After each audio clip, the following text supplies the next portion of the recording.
Guys, ഇന്നെൻ്റെ കൂടെ IIT jam 2025 33-ാം rank വാങ്ങിയിട്ടുള്ള അതുലാണുള്ളത്. അപ്പോൾ അതുലിൻ്റെ പ്രിപ്പറേഷൻ സ്ട്രാറ്റജിയും അതിലെങ്ങനെയാണ് പ്രിപ്പയർ ചെയ്ത് ആ ഒരു റാങ്കിലേക്ക് എത്തിയിട്ടുള്ളതെന്നും അതുലിൻ്റെ എക്സ്പീരിയൻസും ഒക്കെ നിങ്ങളിലേക്ക് എത്തിക്കാനാണ് അതുലുമായിട്ടുള്ള ഈ ഒരു ചെറിയ സെഷൻ നമ്മൾ പ്ലാൻ ആക്കിയിട്ടുള്ളത്.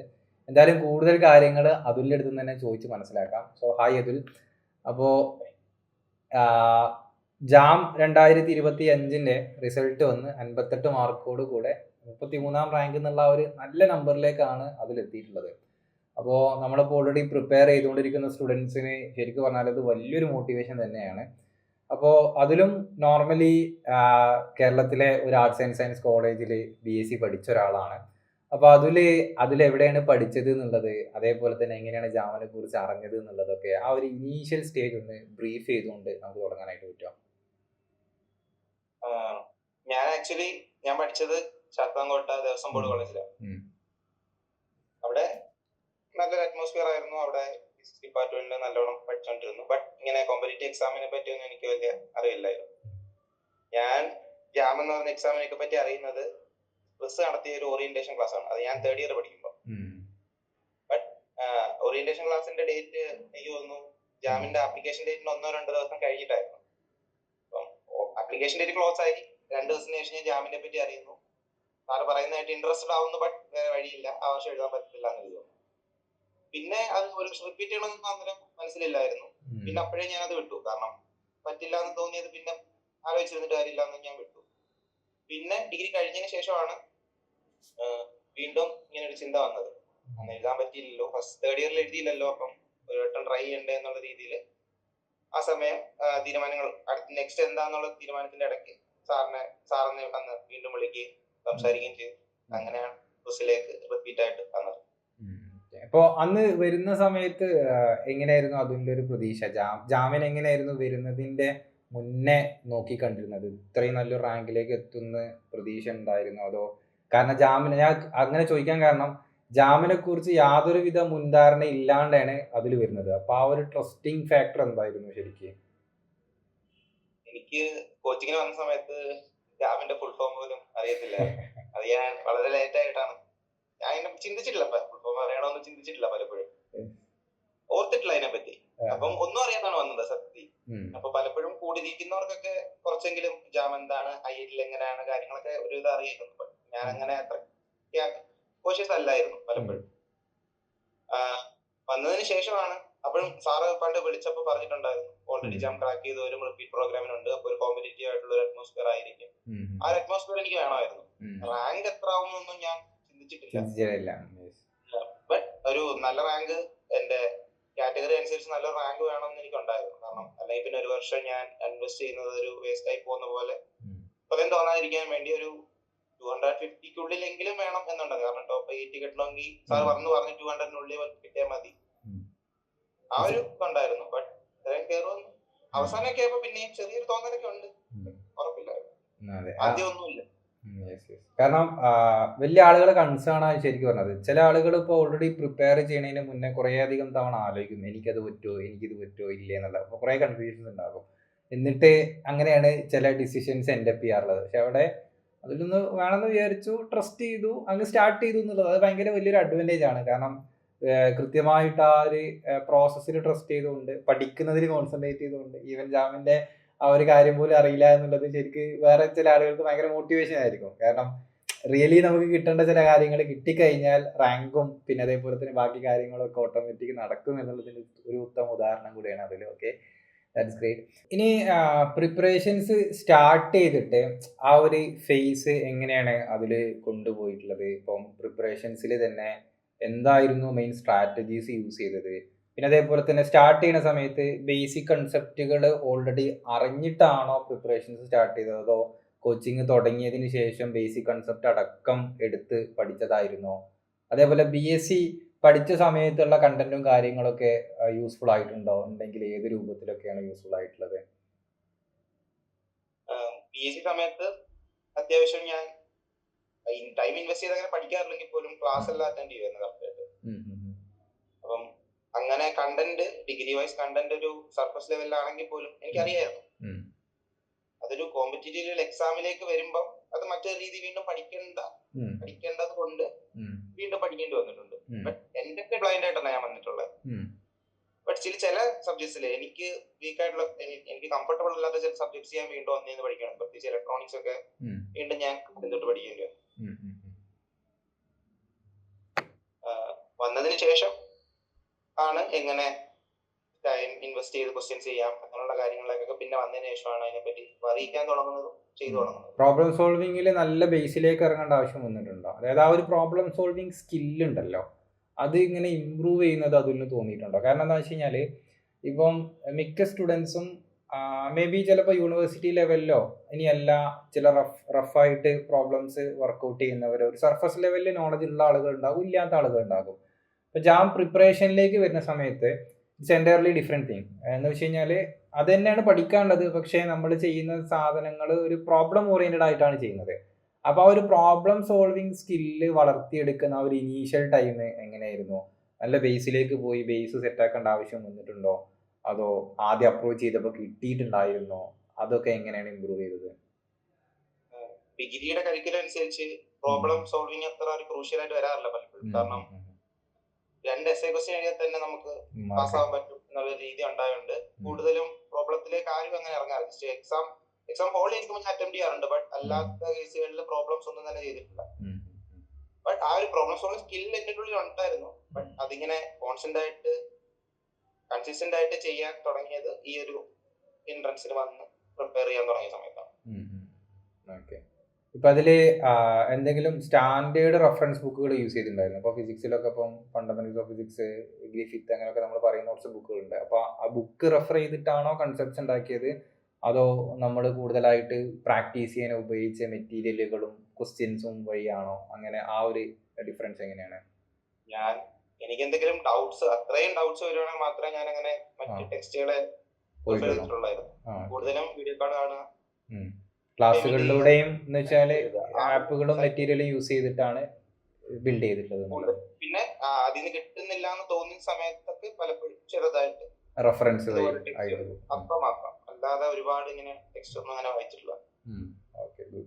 അപ്പൊ അത് കാരണം അന്ന് സാറ് പറഞ്ഞ എനിക്ക് ഓർമ്മയുണ്ട്, തിയറിയിൽ നമ്മൾ അത്ര ഇൻവെസ്റ്റ് ചെയ്ത് കഴിഞ്ഞാൽ നമുക്ക് അതെ, സമയത്തിന്റെ ഒരു കൺസ്ട്രെയിൻ ഉള്ളത് കൊണ്ടാണത്. കാരണം നമ്മളൊരു തിയറി കൂടെ പഠിച്ച ഒരു ലോങ് സമയം നമുക്ക് ഇല്ല ആക്ച്വലി. കാരണം നമുക്ക് ഒരു ഒപ്റ്റിമൈസ്ഡ് ആയിട്ടുള്ള ടൈമിന്റെ ഉള്ളിൽ പ്രിപ്പയർ ചെയ്ത് തീർക്കും വേണം. അപ്പൊ അങ്ങനെ ഒരു സാഹചര്യത്തിൽ തിയറി ഞാൻ പഠിക്കുന്നുണ്ട്. ആ ഒരു സമയത്ത് എക്സാമിന്റെ ടൈമിൽ തിയറിയിൽ ഇൻവെസ്റ്റ് ചെയ്യാനുള്ളൊരു ടൈം ഇല്ലാത്തതുകൊണ്ട് കൂടുതലും ക്വസ്റ്റ്യൻസ്. പിന്നെ ഈ പ്രിപ്പറേഷന്റെ ഈ ഒരു ജേർണിയിൽ അതിന് ഏറ്റവും കൂടുതൽ ഡിഫിക്കൽട്ട് ആയിട്ടുള്ള സിറ്റുവേഷൻസ്, ചലഞ്ചിങ് ആയിട്ടുള്ള കാര്യങ്ങളൊക്കെ എന്തായിരുന്നു സംഭവിച്ചത്? അങ്ങനെ ഉണ്ടായിട്ടുണ്ടോ? അറ്റൻഷൻ സ്പാൻ ആയിരുന്നു ഏറ്റവും വലിയ പ്രശ്നം. മേ ബി മൊബൈൽ ഫോൺ കൊണ്ടാവാം. ഡിഗ്രിയിലൊക്കെ അങ്ങനെ കുത്തിയിരുന്ന് പഠിക്കേണ്ട ആവശ്യം വരുന്നില്ല. എക്സാമിന്റെ തലേന്ന് മാത്രമേ പഠിക്കൂ. ക്ലാസ്സിൽ കേൾക്കുന്നു, പിന്നെ എക്സാമിന്റെ തലേന്ന് പഠിക്കുന്നു, പോയി വരും. അപ്പോ ഇങ്ങനെ വന്നിരുന്ന എല്ലാ ദിവസവും ഇരിക്കാന്നുള്ളത് ആദ്യമൊക്കെ ഭയങ്കര ബുദ്ധിമുട്ടായിരുന്നു. മെന്റലി ഓക്കെ അല്ലായിരുന്നു. അപ്പം മൊത്തത്തിൽ അങ്ങനെ ഒരു പ്രശ്നം ഉണ്ടായിരുന്നു. ഈ ഒരുപാട് നേരം പഠിക്കാൻ പറ്റുന്നില്ല എന്നിരിപ്പുണ്ടായിരുന്നു. ആകെ വീഡിയോ കാർഡ്സ് കാണും, ചെക്ക് പോയിന്റ് ചെയ്യും. ചെക്ക് പോയിന്റ് ചെയ്യുന്നത് കൂടുതലും പാട്ട് കേട്ടിട്ട് ആയിരുന്നു ആദ്യം ചെയ്തിട്ടുള്ളത്. ബട്ട് അതത്ര നല്ലൊരു ശീലം അല്ലായിരുന്നു അത്. കാരണം ആ സമയം ജസ്റ്റ് പാട്ടിൽ മാത്രം ഫോക്കസ് ചെയ്ത് റോബോട്ട് പോലെ എഴുതി പോകുന്നേ ഉള്ളായിരുന്നു. ചെയ്യുന്നതൊന്നും മനസ്സിലാക്കുന്നില്ലായിരുന്നു. അത് പിന്നാണ് മനസ്സിലാക്കിയതും റെക്ടിഫൈ ചെയ്യുന്നത്.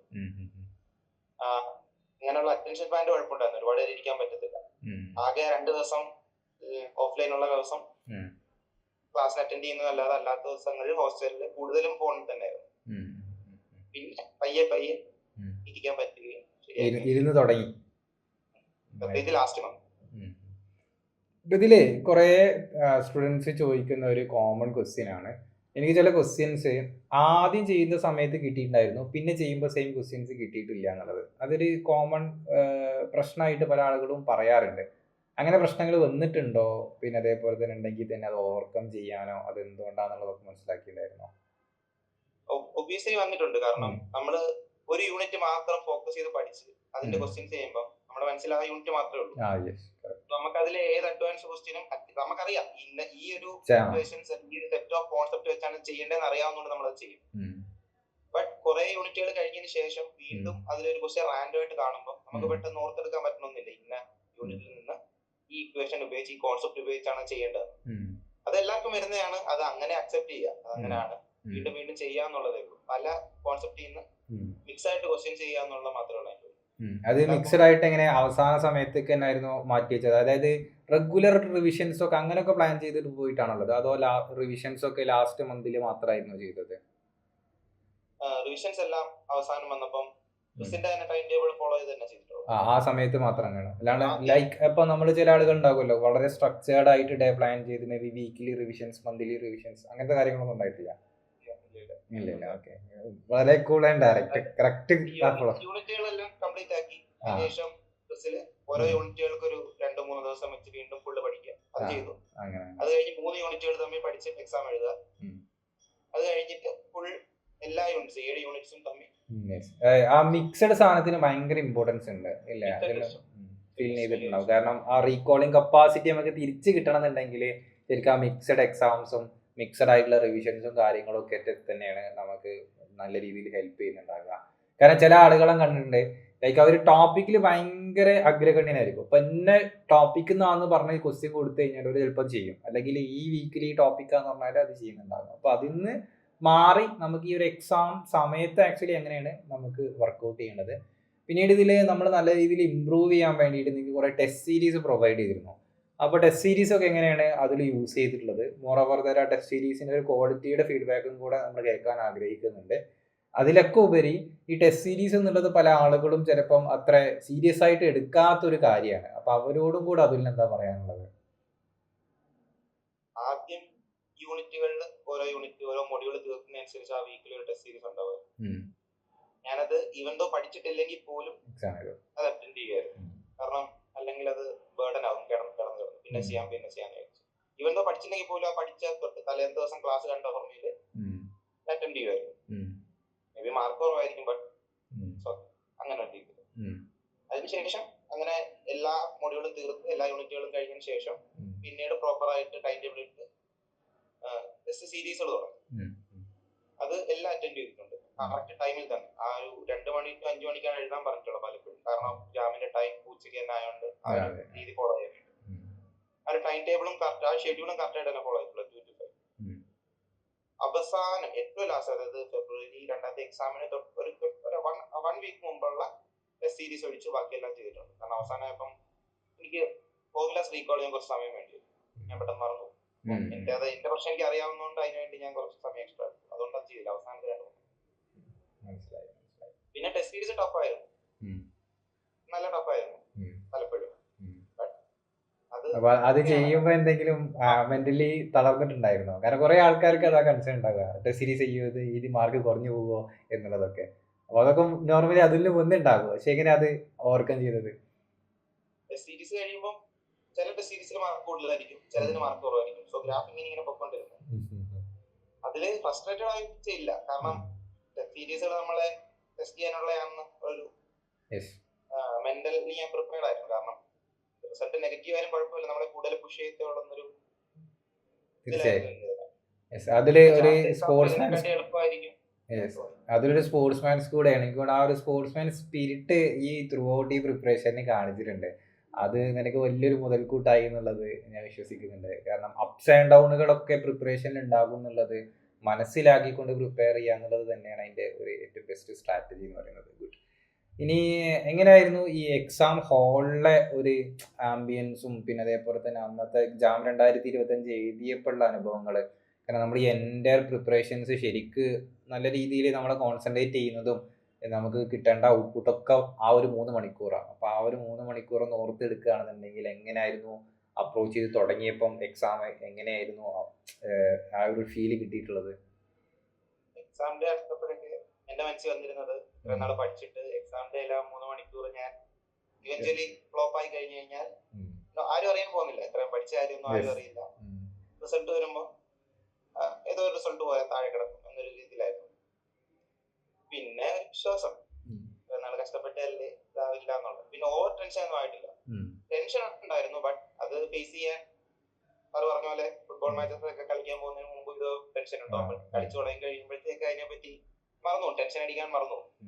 അതുപോലെ തന്നെ എക്സാം തുടങ്ങുമ്പോഴും ആ ടെൻഷൻ മായും എന്നുള്ളൊരു നേരത്തെ അറിയാവുന്നതുകൊണ്ട് ടെൻഷൻ കുറവായിരുന്നു. കൺട്രോൾഡ് ആയി. പിന്നെ തലേന്ന് സാറ് വിളിച്ച് പറഞ്ഞായിരുന്നു എക്സാമിന്റെ ട്രെൻഡ് അറിയാൻ പറ്റണം എക്സാം എഴുതുമ്പോൾ തന്നെ. എക്സാം ഈസി ആണെങ്കിൽ നമ്മൾ കൂടുതൽ അറ്റൻഡ് ചെയ്തേ പറ്റൂ, കാരണം എല്ലാവരും അറ്റൻഡ് ചെയ്യും. എക്സാം ടഫ് ആണെങ്കിൽ കൂടുതൽ അറ്റൻഡ് ചെയ്ത് റിസ്ക് എടുക്കാതെ സേഫ് സ്കോറിലേക്ക് എത്തുക എന്നുള്ളത്. എക്സാം അറ്റൻഡ് ചെയ്തപ്പോൾ തന്നെ ഒരു കുറച്ച് ടഫ് സൈഡിലാണെന്ന് തോന്നിയായിരുന്നു. അതുകൊണ്ട് തന്നെ ഒരുപാട് അറിയാത്ത ക്വസ്റ്റ്യൻസും ഒന്നും അറ്റൻഡ് ചെയ്തിട്ടില്ല. അതുകൊണ്ട് നെഗറ്റീവ്സ് ഒഴിവാക്കും. സോ ഓവറോൾ ആയിട്ട് ഒരു അനാലിസിസ് കിട്ടാനായിട്ട് പറ്റി, ടഫ് ആണെന്നുള്ളത് മനസ്സിലാക്കുകയും പിന്നെ അതിനനുസരിച്ചുള്ള ഒരു അപ്രോച്ച് ചെയ്യാം. അതായത് 58 സ്കോർ 58 ചെയ്തിട്ടുള്ളത്. ഇതിൽ നെഗറ്റീവ് മാർക്കിംഗ് വന്നിട്ടുണ്ടോ, അതേപോലെ തന്നെ വന്നത് തന്നെ എത്രയായിരുന്നു വന്നത്, ഒന്ന് ബ്രീഫ് ചെയ്യാൻ പറ്റുമോ? ഒരു മാർക്ക് അത് ഒഴിവാക്കാൻ പറ്റത്തില്ല, കാരണം എന്നെ സംബന്ധിച്ചിടത്തോളം എനിക്ക് ഫുള്ളി അണ്ടർസ്റ്റാൻഡ് ചെയ്ത കോൺസെപ്റ്റും ക്വസ്റ്റ്യൻസും കുറവായിരിക്കും. അത് സീരീസ് ചെയ്തപ്പോഴാണ് ഞാൻ അതിനെ പറ്റി മനസ്സിലാക്കുന്നത്. ഈ ഫുള്ളി അതായത് 100% ഷുവറിറ്റിയോടെ ഒരു ക്വസ്റ്റ്യൻസ് ഞാൻ ചെയ്ത് കഴിഞ്ഞാൽ എന്റെ മാർക്ക് മേ ബി ഒരു 35-40 ബാക്കിയുള്ള മാർക്കുകളൊക്കെ ആ ഒരു അവിടുന്ന് ചെയ്തെടുത്ത സാധനങ്ങളാണ് അല്ലേ. ഒരു 80-90% ഷുവറിറ്റി ഉള്ള ക്വസ്റ്റ്യൻസ് എനിക്ക് ഉണ്ടാവാറുണ്ട്. ബട്ട് അത് ഞാൻ അറ്റൻഡ് ചെയ്തില്ലെങ്കിൽ മാർക്ക് കിട്ടില്ല. അപ്പൊ അറ്റൻഡ് ചെയ്ത് കഴിഞ്ഞാൽ അതിൽ കൂടുതലും ശരിയായിരിക്കും. അങ്ങനെ അറ്റൻഡ് ചെയ്ത കുറെ എണ്ണത്തിൽ 2 എണ്ണം തെറ്റി, അതിൽ ഒരു മാർക്ക് പോസിറ്റീവ് ആയിട്ട് തന്നെ ഞാൻ ഒരു മാർക്ക് വരെയൊക്കെ നമുക്ക് പോകാന്നുള്ളത് നമ്മളൊരു ബൗണ്ടറി ഓൾറെഡി വെച്ചിട്ടുണ്ട്, അപ് ടു ഒരു 1 വരെ എന്നുള്ളത്. കാൽക്കുലേറ്റഡ് റിസ്കുകളായിരിക്കണം എടുക്കേണ്ടത് നമ്മൾ പറഞ്ഞ പോലെ. യെസ്. അപ്പോൾ ഒരു എൻ്റയർ ഓവർവ്യൂ നോക്കുകയാണെന്നുണ്ടെങ്കിൽ ഇപ്പോൾ അതിൻ്റെ ഒരു കേസിലാണെന്നുണ്ടെങ്കിൽ അതിൽ പഠിച്ചെടുത്ത ആ ഒരു റാങ്ക് തന്നെയാണുള്ളത്. അപ്പോൾ ഇതിൽ ഇനി നമ്മളെ ഫ്യൂച്ചർ ആസ്പിരൻസിനോട് അതിൽ എന്താണ് പറയാനുള്ളത്? കാരണം അതിൽ മിക്ക ആളുകളെ രണ്ട് മൂന്ന് കൺസേൺസ്, IITയുടെ എക്സാം ഒക്കെ നോർമലി നമുക്ക് പഠിച്ച് കിട്ടുമോ എന്നുള്ളത്, എനിക്ക് പറ്റുമോ എന്നുള്ളൊരു ഡൗട്ടുകൾ അതിൽ ഉണ്ടാവാറുണ്ട്. ഈ ഒരു കണ്ടന്റ് ഡെപ്ത് നമുക്ക് പഠിച്ച് തീർക്കാവുന്നതാണോ ഉള്ളത്, ജാം ഭയങ്കര ടഫായിട്ടുള്ള എക്സാം ആണോ അല്ലേ എന്നുള്ള അങ്ങനത്തെ ഒരു കൺസേൺസ് പ്രിപ്പയർ ചെയ്യാൻ ആഗ്രഹിക്കുന്ന സ്റ്റുഡൻസിന് ഉണ്ടാവാറുണ്ട്. അപ്പോൾ അവരെ ആ ഒരു ചോദ്യത്തിന് ഉത്തരവും അതിലൊരു എക്സ്പീരിയൻസും ആയിട്ട് ഒരു സമ്മറി, നമുക്കൊരു എൻഡിങ് എങ്ങനെ പറയാനായിട്ട് പറ്റും IIT ജാമിനെ നോക്കിക്കാണുന്ന ഒരു ആസ്പിരൻസിനെ? എന്നെ സംബന്ധിച്ചിടത്തോളം 3 കാര്യങ്ങളാണ് ഇമ്പോർട്ടന്റ് ആയിട്ട് സംഭവിച്ചത് ഈ ഒരു റാങ്കിലേക്ക് എത്താൻ. ഒന്ന്, ആദ്യമേ ഞാൻ തുടക്കത്തിലെ ആവേശം പോലെ ഞാൻ കാണിച്ചിട്ടില്ല. ഞാൻ തുടക്കത്തിലെ ഒരുപാട് സമയം ഇരുന്ന് പഠിക്കും. ഞാൻ ദിവസവും മാക്സിമം വീഡിയോ കാർഡ്സ് കണ്ടു കഴിഞ്ഞാൽ കൂടിപ്പോയ ഒരു 1 മണിക്കൂർ അസൈൻമെന്റ് ചെയ്യാനായിട്ട് അത്രേ ഉള്ളായിരുന്നു എന്റെ ഒരു ടൈം എടുക്കുന്നത് തുടക്കത്തില്. കാരണം ആദ്യമേ ബേൺ ഔട്ട് ആയി പോലെ എനിക്ക് ഉണ്ടായിരുന്നു. ആദ്യമേ ഞാൻ കോഴിക്കോട് കൂട്ടാറോടെ കളിക്കാൻ പോവായിരുന്നു. അങ്ങനെ ആക്ടിവിറ്റീസ് എല്ലാം നടക്കുന്നുണ്ടായിരുന്നു. ഒരു ഇനിഷ്യൽ ഫേസിൽ ഞാൻ ഒരിക്കലും ഓവർ ബർഡൻ ആയിട്ട് എടുത്തിട്ടില്ല, ലൈറ്റ് ആയിട്ട് തന്നെ പോയിട്ടുള്ളത്. ജസ്റ്റ് ടൈം ടേബിൾ പോലെ ആ സ്മൂത്ത് ഫ്ലോ ആയിരുന്നു. ഇടയ്ക്ക് ഒരു സമയത്ത് എനിക്കൊരു ചെറിയ ടിപ്പ് വന്നു, കാരണം അതിൽ കോൺസെൻട്രേറ്റ് ചെയ്യാതെ ചെറിയൊരു ഉഴപ്പ് പോലെ വന്നു.